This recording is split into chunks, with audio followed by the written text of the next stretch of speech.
Labas vakaras. Jūsų dėmesiui speciali laida skirta artėjančiam referendumui dėl Lietuvos narystės Europos Sąjungoje. Šio vakaro mūsų tema, ką Lietuvos stojimas į Europos Sąjungą reiškia jaunimui. Ir iš karto prie mūsų svečių. Svečiai agituojantis pasakyti taip referendume. Ramūnas Vilpišauskas, socialinių mokslų daktaras. Algirdas Paleckis, knygų apie Europos Sąjungą autorius. Lina Rimkutė, Seimo Europos informacijos centro padėjėja. Toliau svečiai agituojantis pasakyti ne referendume. Giedrius Šarkanas, politologas. Labas vakaras. Marius Kundrotas, Lietuvių tautinio jaunimo lygos vadovas, istorikas. Alina. Ir Laurynas Kasčiūnas, Vilniaus universiteto studentas. Labas vakaras, sveiki atvykę į mūsų studiją. Taip pat pas mus yra daugiau svečių, kuriuos pristatys mano kolega Raigardas. Taigi, iš tikrųjų, šiandien su mumis taip pat prie apskrito stalo diskutuos mūsų studijos svečiai, žmonės, kurie pasisako prieš Europos Sąjungą. Tai Eglė Paškevičiūtė, Marius Masandavičius ir Antanas Baskas. Labas vakaras.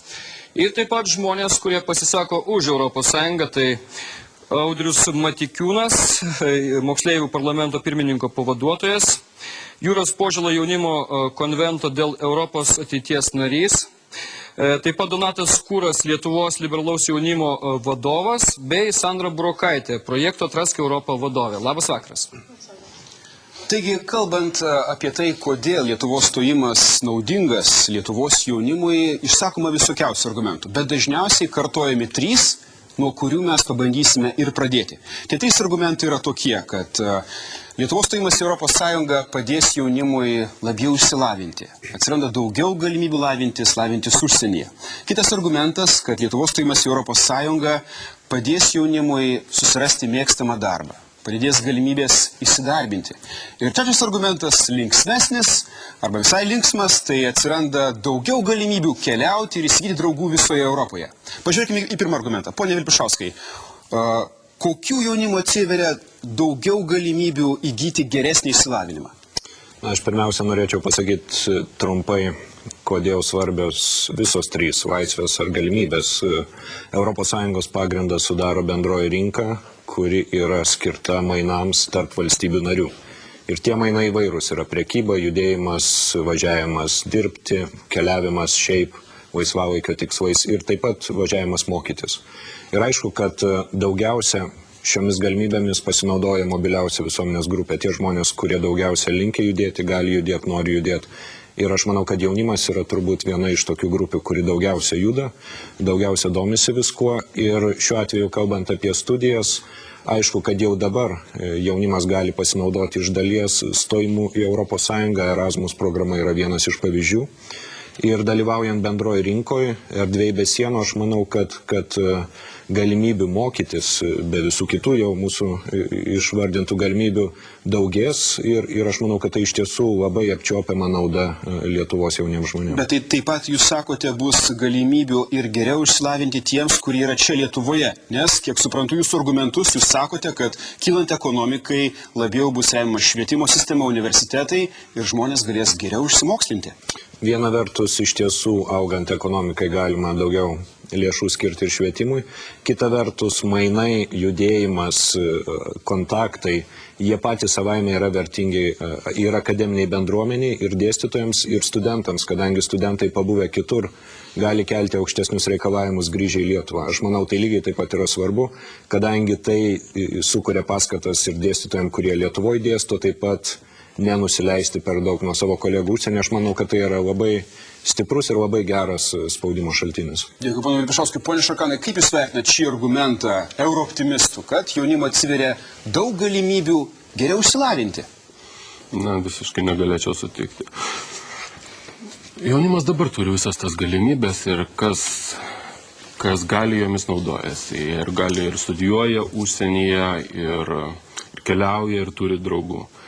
Jeigu mes įstotume į Europos Sąjungą, tai pagerėtų sąlygos tiems negausiems, tam negausiam jaunuolių skaičiui, kuris jau dabar gali pasinaudoti. Jiems sumažėtų kainos, ten kažkur tai galbūt atsirastų kažkokios nuolaidos, bet vis tiek tie, kurie dabar negali išvažiuoti, negalėtų ir tada išvažiuoti.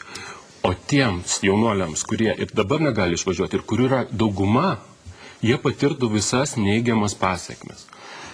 Tai visų pirma maisto kainų išaugimą.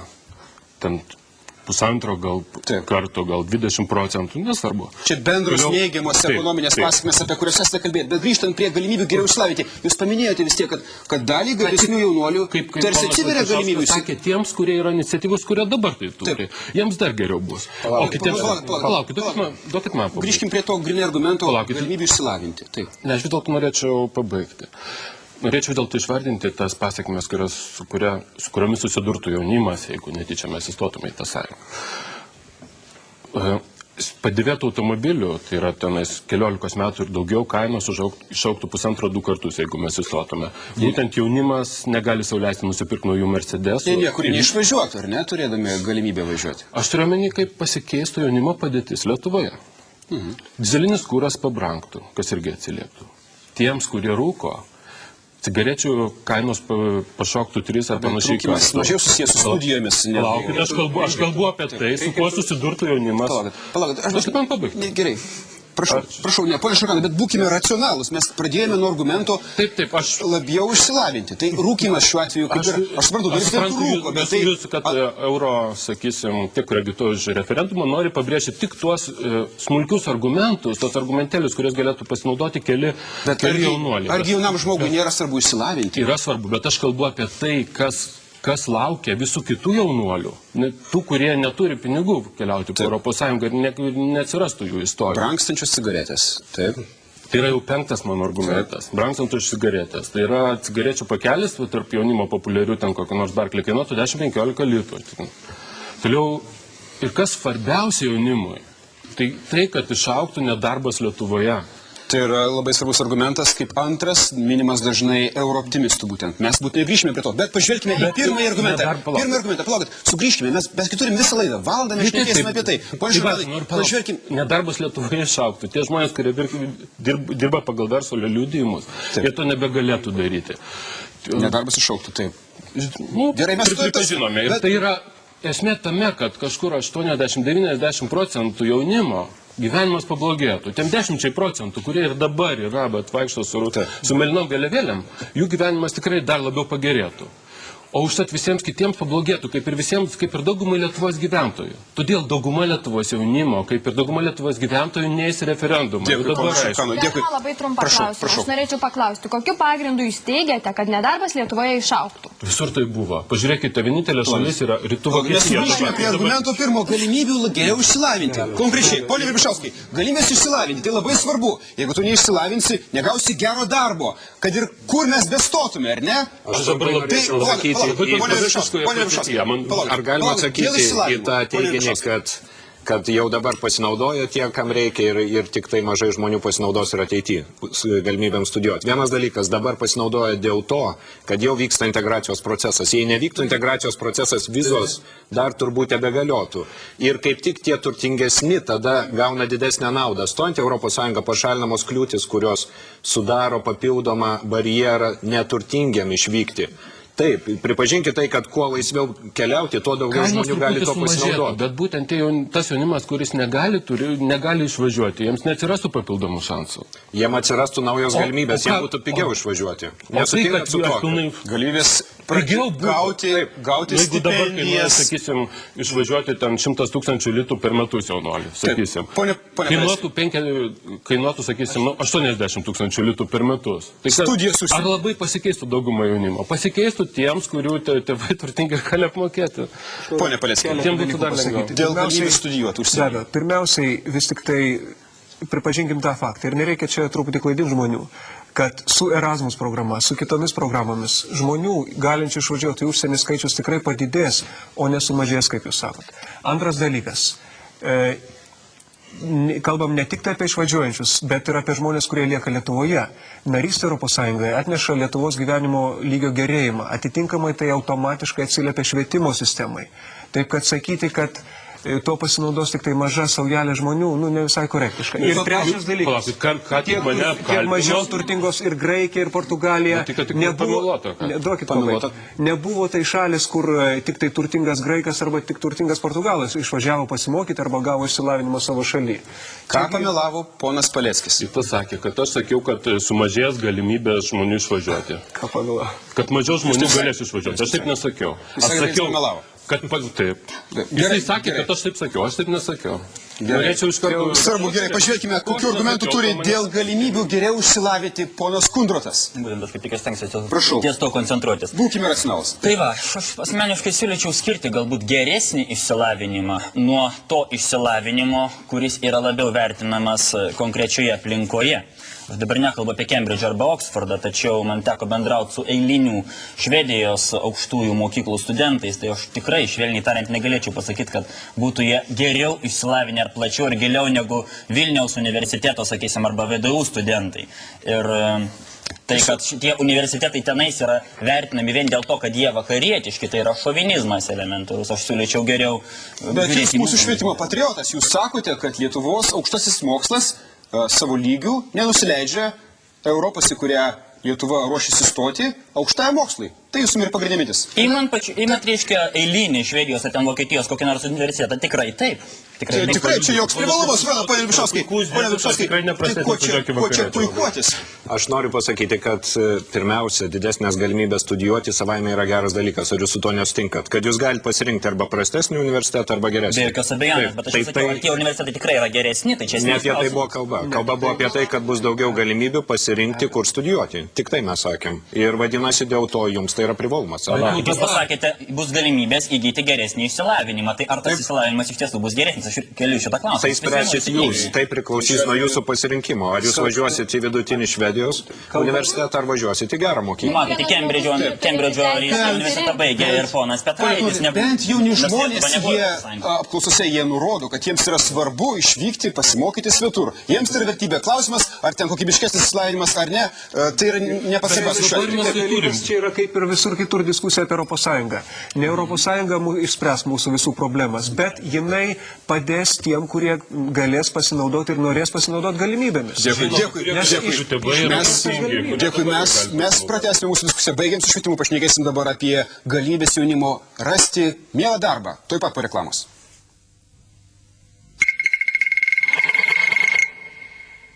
Tie Švarckop vaikinai tikri šaunuoliai. Gerai padirbėjo, todėl dabar savo šaumą vertinu dar labiau. Nes nuo šiol joje dar daugiau vitaminų, kurie stiprina mano plaukus ir jie tampa verti dėmesio. Naujoji šauma. Daugiau vitaminų, akivaizdžiai gražesni ir 30% stipresni plaukai. Iki pačių galiukų. Švarckop. Profesionali jūsų plaukų priežiūra. Pasinerk šokio jūrą festivalyje Naujasis Baltijos šokis. Gegužės 5-11 dienomis Vilniuje, Kaune ir Klaipėdoje. Festivalio mecenatas Philip Morris Lietuva, globėjas Kultūros ministerija, rėmėjai Lietuvos televizija ir radijas, įmonės Clear Channel, Lexpro ir ACM. Informacija apie festivalį dienraštyje Respublika, savaitraštyje Veidas, Lietuvos šokio informacijos centro internetinėje svetainėje www.dans.lt.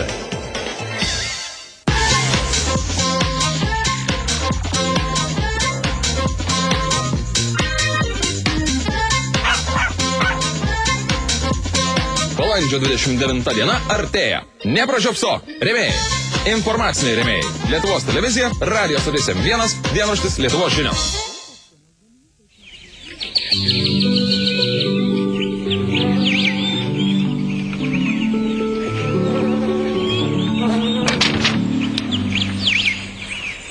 Čia mano laisvalaikis.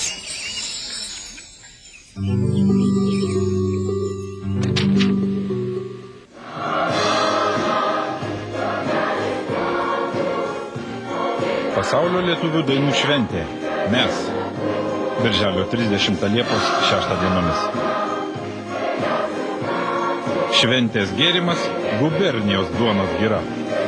Rėmėjai. Lietuvos radijas ir televizija. Lietuvos rytas. Unicorn. Informacija telefonu 118. Tikrosios Rūtos saldainiai. SMS referendumas už Europos Sąjungą. Siūsk savo SMS atsakymą taip arba ne numeriu 1309 ir laimėk euro marškinėlius, euro kuprinę arba kelionę dviems į Europos sostinę Briuselį. Dalyvauja visi jūsų atsakymai, balsuoja visų Lietuvos mobiliųjų operatorių abonentai.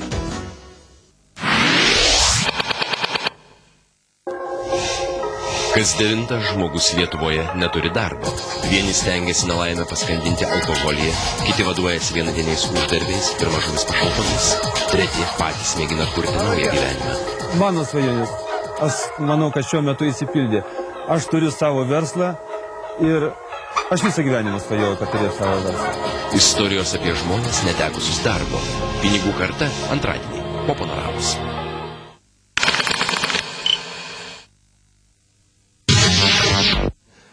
Mes grįžtame į mūsų studiją ir kalbamės apie tai, ką Lietuvos stojimas į Europos Sąjungą reiškia mūsų jaunimui. Na ir mes čia turime kaip tik jaunimo atstovus, kurie pasisako už stojimą į Europos Sąjungą. Ponas Donatas Kūras, prašom. Aš norėčiau atsakyti į tą argumentą dėl švietimo. Na, kad Švedijos švietimo sistema nėra tokia gera kaip Lietuvos. Iš tiesų tai yra amžinas klausimas, kas svarbiau, ar platesnis išsilavinimas, ar gilesnis išsilavinimas. Tačiau mano manimu šiuo atveju yra labai svarbus du aspektai. Pirma, tai yra modernūs mokymo metodai, ko Lietuvoje dar nėra ir kas jau yra Europos Sąjungoje. Ir antra yra apskritai požiūris į žmogų, pagarba studentui, ko Lietuvoje labai labai trūksta. Kodėl jūs taip manote, kad trūksta? Na, akivaizdu, aš pats esu studentas. Jūs kur studijuojate? Tarptautinius santykius. Ir ten trūksta pagarbos? Manau, kad taip. Na, iš tiesų nežiūrima į studentą kaip į lygiavertį studijų proceso partnerį. Taip, mes turime taip pat dar jaunimo atstovų, tai ponas Audrius Matikiūnas, prašom. Aš galbūt turėčiau šiek tiek pažvelgti ne į aukštojo mokslo problemas, o į vidurinio mokslo problemas. Iš tikrųjų, Lietuvos valstybė dar nėra pakankamai ekonomiškai stipri, kad galėtų užtikrinti būtent bazę mokyklom. Ta techninė bazė, kuri būtina įgyti išsilavinimą, ypatingai informacinių technologijų srityje. Ir būtent iš ES paramos mes, atrodo, tik iš ten galėtume gauti būtent tos bazės kūrybos pinigus. Kokiu būdu? Fondai. Ir jau dabar yra pakankamai nemažai pavyzdžių, kai ministerijos ir tiesiog atskiros mokyklos rašo bendrus projektus ir gauna finansavimą. Jūros Požala. Aš tiesą sakant, nesupratau gerbimų oponentų prieš Europos Sąjungos, reiškia, kad tai bus geriau Lietuvos švietimo apskritai jokių argumentų. Išskyrus tai, kad ponas Šarkadas nori uždaryti Lietuvą, privežti čia pigių cigarečių, kad visi mirtinai turbūt apsirūkytumėm, važinėtumėm savo mašinom ir visi numirtumėm. Taip dalinai aš sutinku su jūsų mintim pasakyta, kad kai kurios Europos Sąjungos aukštosios mokyklos yra silpnesnio lygio negu Lietuvos. Taip, galbūt. Bet mes kalbam apie aplinką, kuri yra tenai taip pat, kuri duoda, ta prasme, didžiulį išsilavinimą. Taip. Ir Sandra Burkatė. Pirmiausia, iš tikrųjų, patiems studentams yra labai svarbi studijų kokybė.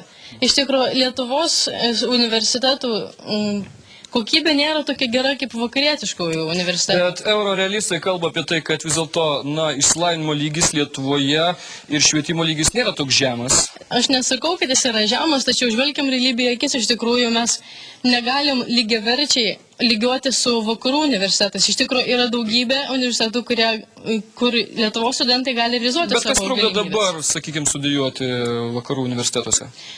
Pirmiausiai, mokestis už studijas. Iš tikrųjų yra universitetai, kurie būtent ne ES šalims taiko tam tikrą mokestį, kuomet studentams tai yra pakankamai didelė kliūtis.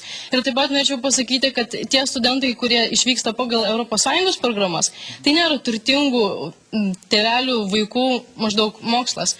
Tai yra tiesiog tų vaikų, tų studentų, kurie pakankamai gerai sugeba studijuoti ir jie nori realizuoti savo interesus. Ir jie turi visas sąlygas tai daryti, tai gyveninti. Kągi, dėkui, mes tos pusės prašome atsakyti. Tai ponas Marius Kundrotas. Prašau. Pono Giedrim buvom kritikuojami. Gerai, pabandysiu atsakyti. Visų pirma, tai yra įvairių universitetų, aš sutinku, aš nuo pat pradžių pabrėžiau, kad aš nekalbu apie Cambridge'o, Oxfordą ar ten Sorboną, bet yra iš tikrųjų bendras lygis tenais. Reiškia, iš esmės tų universitetų tikrai nėra kažkuo aukštesnis, o ką galima pasakyti apie universitetinį lygį, jeigu per stojamuosius matematikos egzaminus nėra sprendžiamos diskriminantų lygtis. Tai ką galima kalbėti apie... Jūs kritikuojate Europos universitetų šiuo atveju, ar ne? Tai sakydamas, taip. Gerai. Galima Bet čia yra apibendrinimas labai Europos stiprus. Sąjungos. Ne, tai yra vienas iš pavyzdžių tiesiog. Pavyzdžių galima pateikti ir daugiau. Gerai, dėl viduriniojo mokslo, kad galimybės plėsti mokymo bazę, kas sakė moksleivių atstovas, gaunant pinigų iš įvairių fondų. Kaip jums tas argumentas? Nu, matote, aš manau, kad bus tam tikrai daliai. Iš tikrųjų, šitie pinigai skiriami. Bet aš tikrai nemanau, kad tai bus bendruoju mastu. Iš tikrųjų, kažkas tokio labai jau naudingo bendrai švietimo sistemai. Dėkui už atsakymą. Turiu pridurti, kad čia kalbama, kas bus, kas kaip, bet kaip ponas Vilpišauskas jau minėjo, visą tai jau dabar yra. Dabar galima važiuoti pagal tas programas. Bet dėka to, kad Lietuva stoja Europos Sąjungą. Ne, todėl, kad mes esame asocijuota narė. Europos Sąjunga Stojanti narė. Tai susijęs su stojimo procesu. Nebūtinai. Susiję, kaip nebūtinai. Jeigu mes neįstosim, atsidėsim tą stojimą, ta pagalba niekur nedings. Tai palaukit, ar čia jūs išsakėte tokią klastą, ponė Šarkanai, kad jūs tarsi pasakot žmogui, aš draugausiu su tavimi ir kol tiesiog esat kandidatas į draugus, naudojus jo malonę, o paskui sakot, aš... Malonę. Ne, šiuo atveju... Jeigu jis mums duotų tiek, kad mums apsimokėtų, kad mes gautume iš tos integracijos, kad bendrai Lietuva laimėtų, aš būčiau už. Sakyčiau, veikime ir balsuokite. Platesnis ratas argumentų. Raigardai? Pusė ekspertų, kurie pasisako prieš Europos Sąjungą, Eglė Paškevičiūtė. Vis dėlto, iš tikrųjų, jūs girdėjote mintis, kad jaunimo atstovai pasisako, jog jie tikisi, kad gaus geresnį išsilavinimą Lietuvai įstojus Europos Sąjungą. Kaip jūs galvojate? Labdien, aš tai pirmiausiai norėjau grįžti prie mokinio, prie paprasto Lietuvos mokinio, kuris galbūt yra labai mažos kaimo mokyklos mokinys. Ar ta mokykla išsilaikys Europos Sąjungoje? Ką reiškia švietimo tinklo optimizavimas? Aš tai norėčiau paklausti, kiek Lietuvoje liks vidurinių mokyklų, kurias galės baigti ir baigę jas, tada jau galės stoti į aukštasias? Į Lietuvos ar į užsienio, kiek Lietuvoje bus vidurinių mokyklų, kurias galima bus baigti ir jos bus prieinamos gyvenančiam pačiam kraščiausiam Lietuvos rajone vaikui. Ramūnas Vilpišauskas. Šiuo atveju iš karto gali atsakyti ponas Vilpišauskas. Iš karto galiu atsakyti, kad tai ne Europos Sąjungos reikalas. Tai kaip sprendė, taip ir toliau spręs Lietuvos vyriausybė. Tai šiuo atveju švietimo politika, tai kaip oficialiai deklaruojama yra Lietuvos vidaus politikos reikalas. Tai ko mums dabar aiškina, kad čia jau turbūt bus naudinga visiems vaikams, ten kažkokiu... Aiškina konkretų argumentą, palaukit. Tai susijęs su judėjimo galimybėmis. Čia buvo klausimas apie mokyklų skaičių ir jų optimizavimą. Nesuplakim visko į vieną vietą. Šis klausimas yra Lietuvos kompetencijai. Niekas nespręs už Lietuvą pačią. Aš manau, kad objektas yra konkretus žmogus, o ne kažkas tai apskritai studentas ar dar kažkas. Reikia imti kiekvieną labai konkretų pavyzdį. Jeigu sakėme apie socialinius Paimkime konkretų pavyzdį ir mes galėtume jis, jeigu galite pateikti konkretų pavyzdį. Tai aš pati esu baigus kaimo mokyklą, susipažinus su kaimo mokyklom, tai man labai kyla klausimas, ar jos bus reikalingos, ar jų neapsimokės išlaikyti, jas uždarys ir atsiras iš karto sluoksnis, kurie negalės baigti. Taip, ponė Rimkutė, jums atsakyti jūsų klausimą. Iš esmės, kalbant apie ES pinigų, ES lėšų skirstimą, visą tą skirstimą nulėmė bendrasis programavimo dokumentas, kuris sudarytas nuo 2003 iki 2006 metų, kaip mes paskirstysime ES lėšas. Ir vienas iš punktų, vienas iš priemonių yra tai, kad ES lėšas reikia investuoti į mokyklas. Reikia investuoti į mokyklų renovaciją, taip pat investuoti į universitetus, kad ten būtų tiesiog įgyjama daugiau naujų technologijų, tarkim, kompiuterių. Dėkui, ponė Rimkutė. Raigardai? Kiti mūsų studijos svečiai, tai Marius Masandavičius.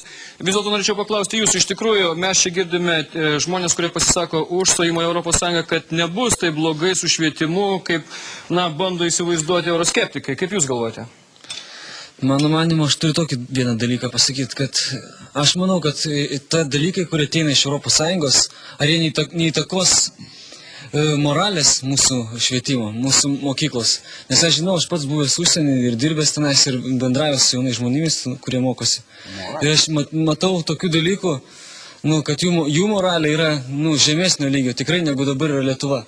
Ir matau Lietuvą einant į Europą. Manote, kad Europos Sąjunga sugadins Lietuvos moralę? Taip. Palaukit. Galite pateikti konkretų pavyzdį šiuo atveju? Pagal 10 Dievo įsakymų ar dar kažkokius... Pagal 10 Dievo įsakymų... Konkreti moralinė žala. Homoseksualizmas. Vienas iš dalykų. Kas Europos Sąjungoje yra... Homoseksualizmas, taip. Taip. taip tai yra viena iš Jūs manote, galima sakyti teisintų kad kas bus Lietuvos stojus Europos Sąjungą, homoseksualistų padaugės Lietuvoje? Palaukit. Tai suteiks galimybę jiems, Lietuva turėtų pasisakyti tai prieš tokius dalykus ir tai Lietuvai tik bus geriau, o jeigu jinai pasisakys už, tarsi įstodama Europos Sąjungą ir išvietimą įneždama tai, nes taip plinta ir jaunimo tarpe. Bet jūs homofobiškas esat. Tas homofobiškas žmogus, kuris nemėgsta homoseksualistų. Paklausim dar Antano Basko, kas jūs gąsdina Lietuvai stojant į Europos Sąjungą?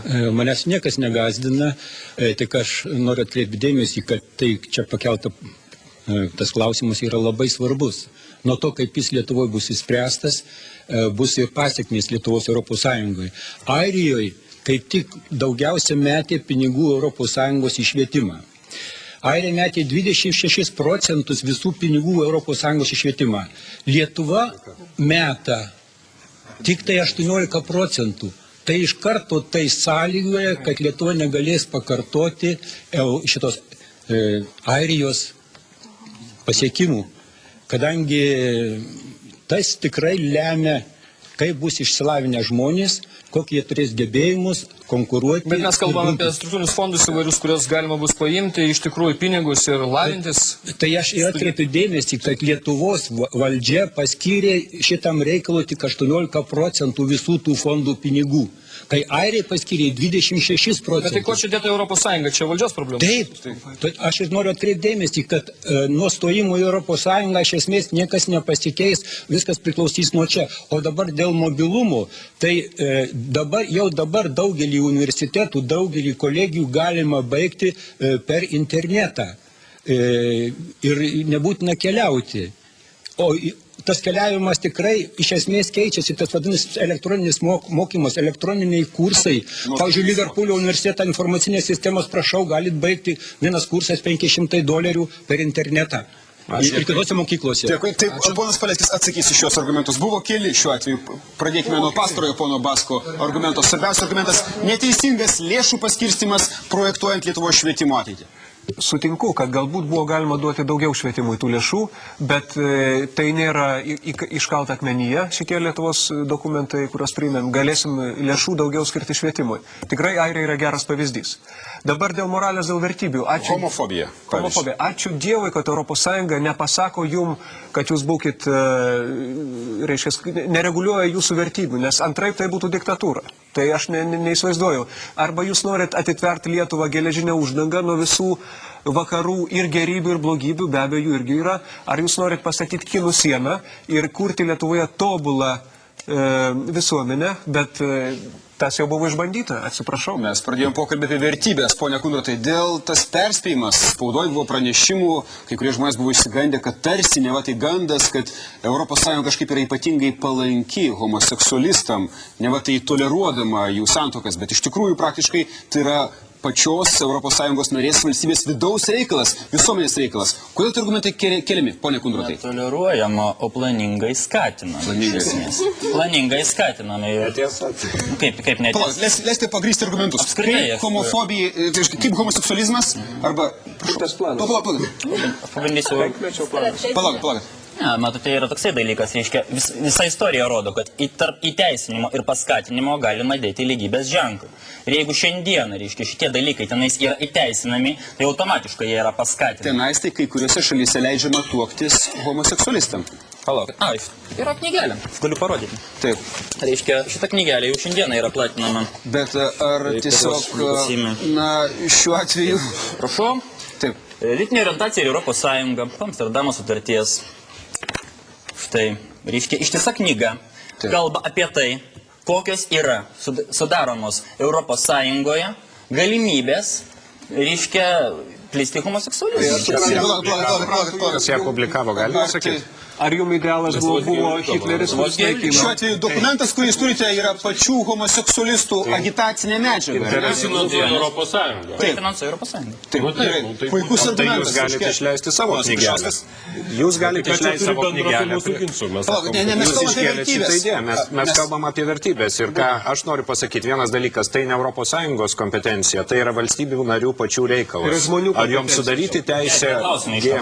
Palaukit. Aš norėčiau pabaigti. Kitas dalykas, jūs klystat, jeigu jūs manot, kad užsitvėrus tokių dalykų nebus. Kiekvienas žmogus pats turi apsispręsti ir kaip tik didesnis atvirumas ir dalyvavimas sustiprina mūsų pačių vertybės. Aš tą galiu pasakyti, daug keliavęs užsienį, gyvenęs ten iš tikrųjų, ypač tie, kurie kalba apie nutautėjimą, tai yra netiesa. Tik tai būnant kitur gali iš tikrųjų suvokti, kas tu esi, kad tu esi lietuvis ir tuo pačiu geriau suprasti savo ir kitų skirtumus.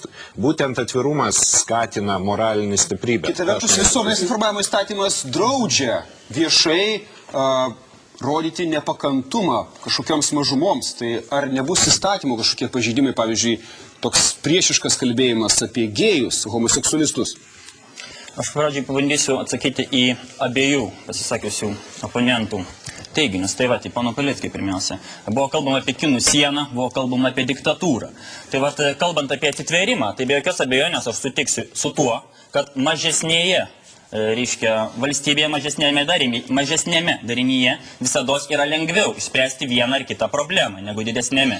Ir iš karto man labai yra keista, kad už Europos Sąjungą pasisako čia esantis jaunų liberalų atstovai, nes kiek man žinoma, tai liberalizmas kaip tik akcentuoja valdžios decentralizaciją, kaip gali tai sėtis, reiškia, su agitacija už tokią socialistinę struktūrą, gali sėtis liberalizmas, reiškia. Ir aš pabaigsiu, reiškia, buvo kalbama apie diktatūrą. Tai matote, jeigu mes laikome bet kokios blogybės pažabojimą diktatūrą, tai panaikinkim policiją, tai yra siaubingas prievartos aparatas. Gerai, ką jūs siūlo daryti su homoseksualistais? Ką jūs siūlo daryti su jais? Aš siūlau tai adekvačiai traktuoti kaip iškreipimą ir nestatyti moralinio ekvivalento tarp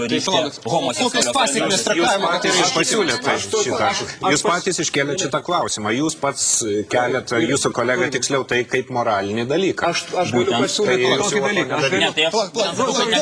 Pasakyti, pono Paleckį, gerai. Pabaikim šitą problemą apie homoseksualistus. Rytoj man šausia galva, kad euroskeptikai yra iškrypėliai. Ir aš pradėsiu įteisintą įstatymę. Tai kas tada bus? Matote, yra vienas dalykas.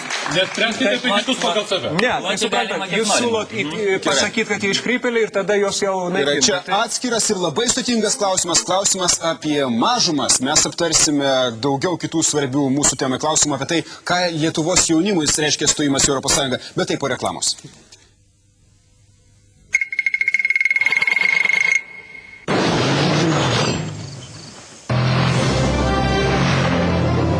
Nesirūpinkite. Moment Repair Express suklijuoja ir sutvirtina bet kokias medžiagas. Įsitikinkite patys. Bet kokia forma taps kieta kaip akmuo. Profesionalų verti rezultatai kaip ir ne. Moment Repair Express. Momentas suteikia profesionalią galią. Henkel kokybė. Dabar lipate? Ne, ji nelips. Ir jūs nelipsit. Neleisk kitiems spręsti už tave. Pats pasakyk, kaip nori gyventi. Būkime europiečiai. Motinos dieną Teleloto jūsų lauks žydra prabangi Renault Laguna. Graikija, Ispanija ir Palanga. Daiktiniai prizai ir 700 000.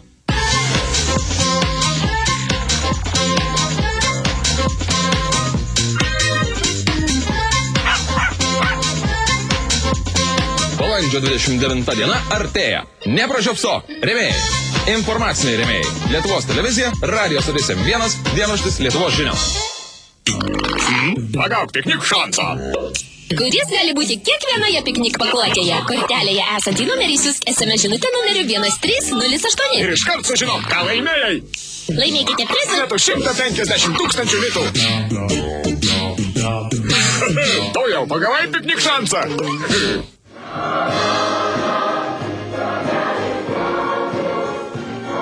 Pasaulio lietuvių dainų šventė. Mes. Birželio 30 Liepos 6 dienomis. Šventės gėrimas gubernijos duonos gira. Rėmėjai. Lietuvos radijas ir televizija. Lietuvos rytas. Unicorn. Informacija telefonu 118. Tikrosios Rūtos saldainiai.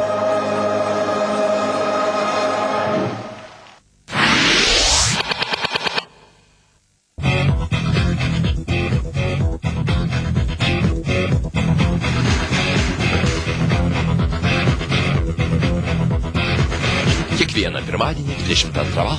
Kultūros namai su Aiste Mažutyte. Iki. Parašiuto idėja, kaip žinia, kilo dar garsiajam Leonardui da Vinčiui. Ir nors šie medžiaginiai skraidymo aparatai per paskutiniuosius 20 mečius labai patobulėjo, parašiutininkai parašiutus žiūri tik kaip į neišvengiamą būtinybę. Aerodromas laida tiems, kam per ankštą žemėje. Pirmadieniais 23:30 min.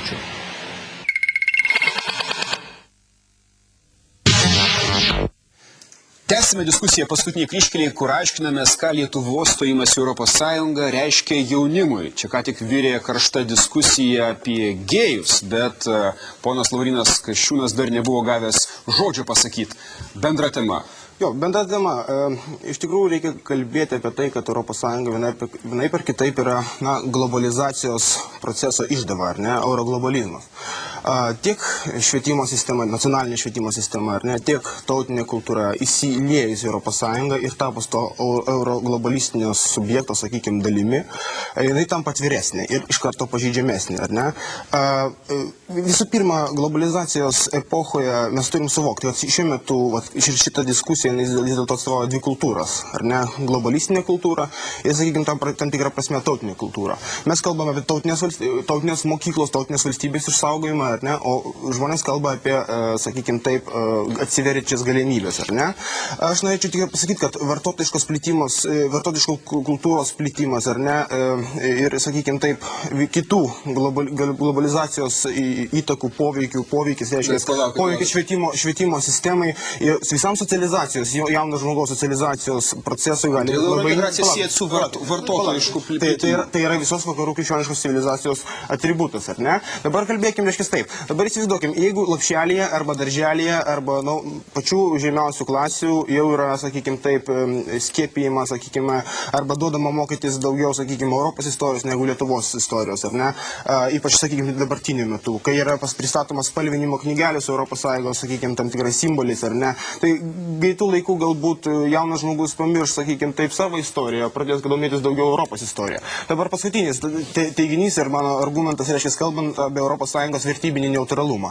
Visų pirma, būtina pabrėžti, kad iš tikrųjų, na, sakykime, tai yra žmogaus pasirinkimas ir sprendimas ir iš tikrųjų yra vertybiškai neutrali. Tik tai keletą faktų.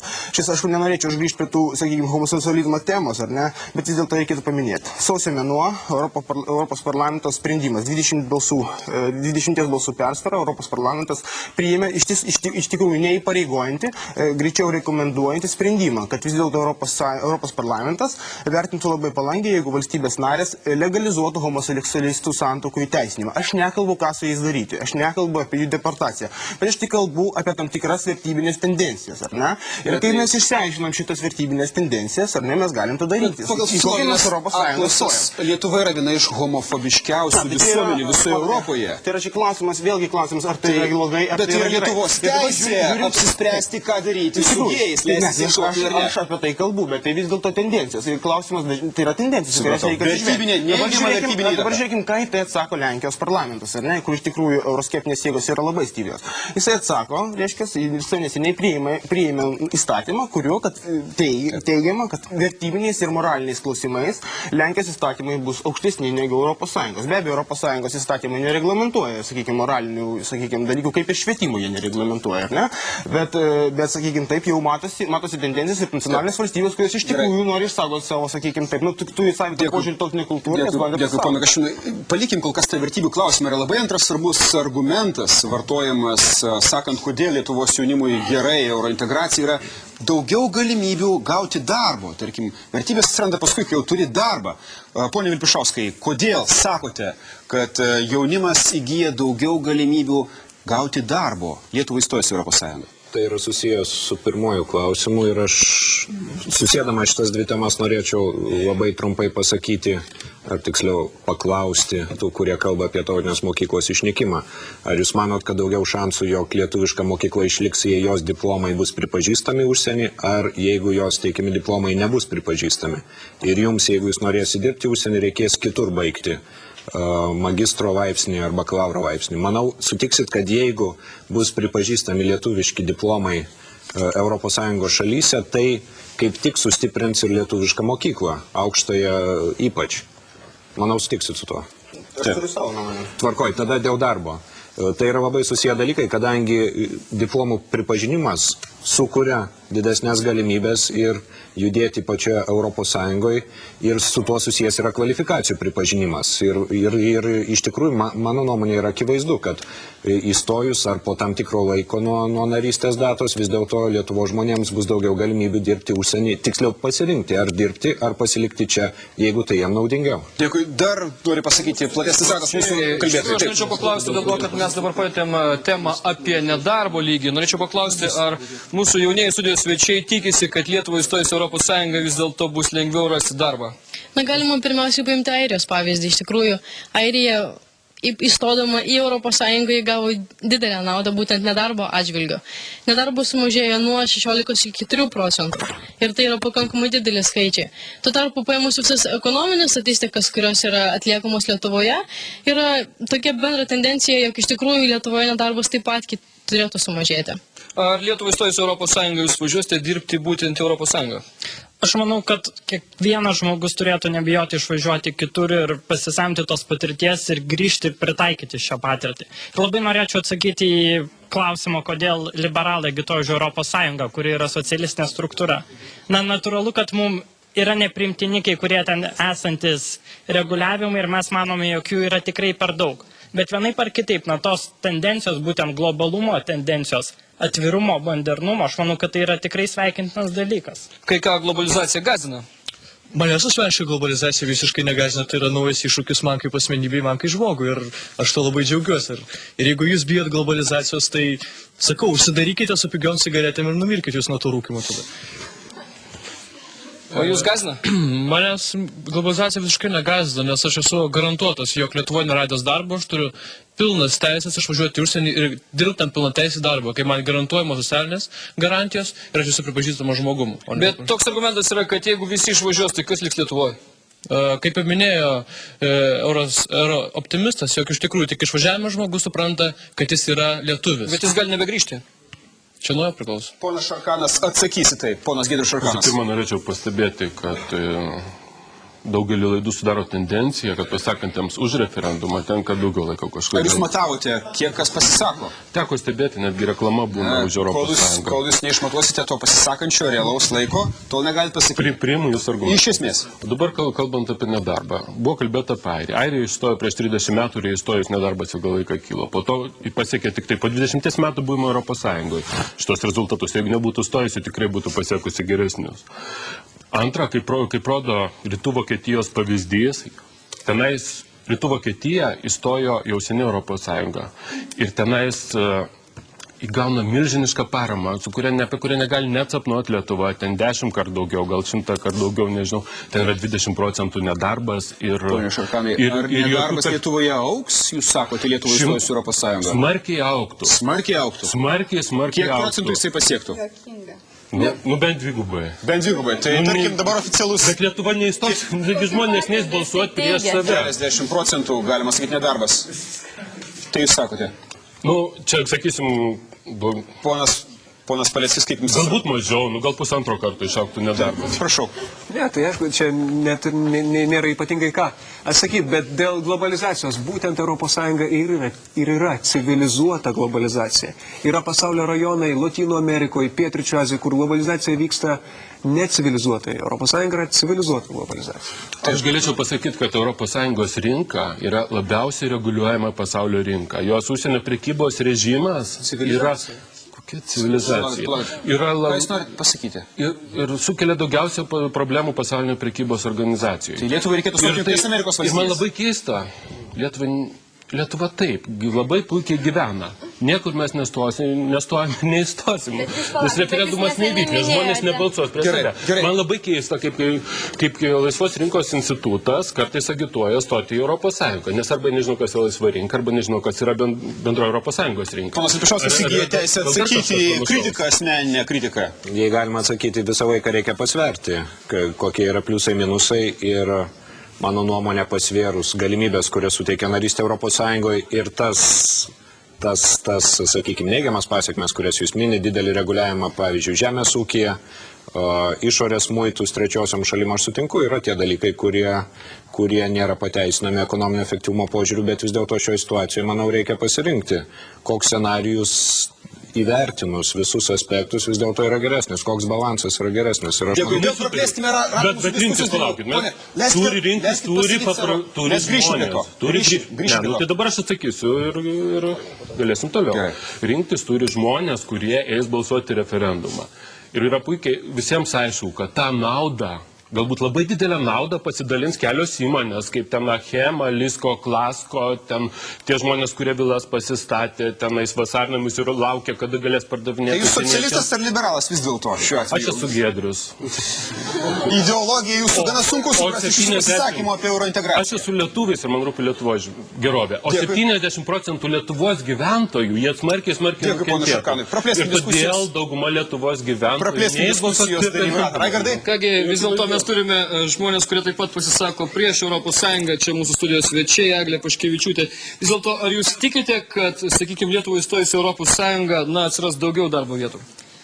Žiūrint kokių ir žiūrint, kaip tai vėl susiję yra ir su išsilavinimu, ir taip pat su žmonių galimybėmis dirbti. Pavyzdžiui, jeigu bus mažinamas mokyklų skaičius, ligoninių skaičius, o tai bus padaroma, nes mes esame labai maža valstybė. Mūsų 3 milijonai gyventojų, ar reiškia, ką nors valstybėje, kur miestai yra didesni, daug didesni, ar mes mažytis reiktelis kažką ten reikšime? Kodėl mes turėtume nereikšti nieko tenai? O tai dėl to, kad jeigu kalbant juk mes ne viena valstybė, kuris stoja Europos Sąjungą, daug jų ten yra ir netokios visos didelės. Dėl suvereniteto sumenkėjimo, kiek mes suprantam iš pasisakymo, ar ne? Taip, man tai yra labai aktualus klausimas, nes aš šiandien vieno klausiu žmogaus, kaip yra su suverenitetu ir vis tik tai, kodėl Europos Sąjunga nelaikoma viena valstybė, nors ji turi valstybės, visus valstybę atitinkančius pagrindus. Ne visus. Šiuo atveju gerai argumentas. Mes turime nykštukinę valstybę, Liuksemburgą, 400 000 gyventojų. Kažkaip tai jų nei suverenitetas sumažėjo ir kažkaip jie pasižymė Europos Sąjungoje kažkokiu savo tautiniu identitetu. Jie neišnyko. Bet jie turi mokesčių išimtis, apie kurį Lietuva net svajoti negali. Ten yra pigiausios prekės, tenais važiuoja iš visos Europos žmonės apsipirkti. Taip, ne, ponas Paleckis nesutinka, palaukit. Man teko ne tik domėtis, bet ir būti Liuksemburgė. Ne kartą ir tikrai aš ten mokėjau brangiai. Tenais važiuoja užsipilt benzino, nes kadangi jis turi Vėl grįžkime prie žmonių, kurie... Ponas Marius Masandavičius, iš tikrųjų, ar jūs gąsdina globalizacija tokia, apie kurią čia kalbama? Taip, mane labai gąsdina tokie dalykai. Kodėl? Pavyzdžiui, aš galvoju, mąstau apie žemės ūkį Lietuvos. Jeigu, ar netapsime, tokį tarsi klausimą iškelti, ar netaps Lietuva ta žemė, kurią dirbs, pavyzdžiui, Danai ir čianais... Nu, tai daug dirbo, o kas jiems trukdo? Jie treš mūsų žemę, jie gadins mūsų žemę, kaip sakyti. Mes galime auginti, Lietuva dar gali auginti... Sugadina jūsų savo žemę, dabar mūsų sugadins. Ekologiškai, Lietuva gali auginti ekologiškai švarę produkciją, savo, švarę ir gerą produkciją. Ir mes neturime leisti kitos šalies žmonių į Lietuvą, kad jinai dirbtų. Lietuvai turi dirbti savo žemę, aš taip manau. Prieš žemės pardavimą užsieniečiam, galime pasakyti, ar ne? Aiškus argumentas, ponia Ilpišauskai. Pirmiausia, aš net nenorėčiau diskutuoti su tokiu argumentu, mes neturime leisti savo šalį kitataučių. Man tai jau sunkiai suvokiamas argumentas apskritai. Dabar dėl to, jeigu Danai dirbtų mūsų žemę.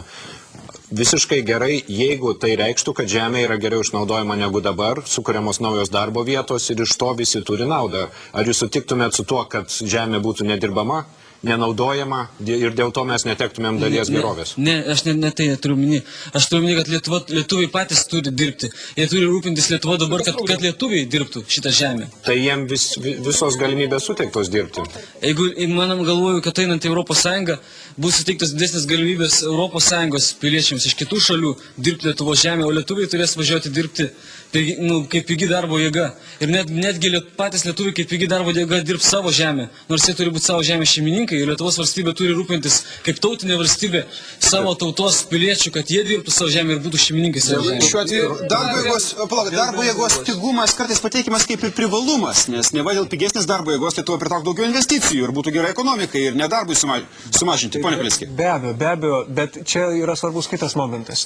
Pripažinkim visi faktą, kad apie 200 000 lietuvių išvažiavo ir nemaža jų didžioji dalis išvažiavo į Europos Sąjungą. Ir didžioji dalis yra jauni žmonės. Ką tai reiškia? Kad žmonės, norim to ar nenorim, patys nubalsavo kojomis, patys išvažiavo. Tai, bet jeigu mes įstosime Europos Sąjungą, yra šansas, kad dalis jų grįž. Jeigu mes liksim už Europos Sąjungos borto, tai jie ten ir liks, kadangi Lietuva nesivystys. Dėkui. Ir paskutinis argumentas iš pono Basko. Norėčiau paklausti mūsų studijos svečio Antano Basko, vis dėlto, ar jūs tikrai gąsdina globalizacija? Man kelia rūpestį, jinai iššaukia iššūkių visų, į kuriuos mes turim atsakyti.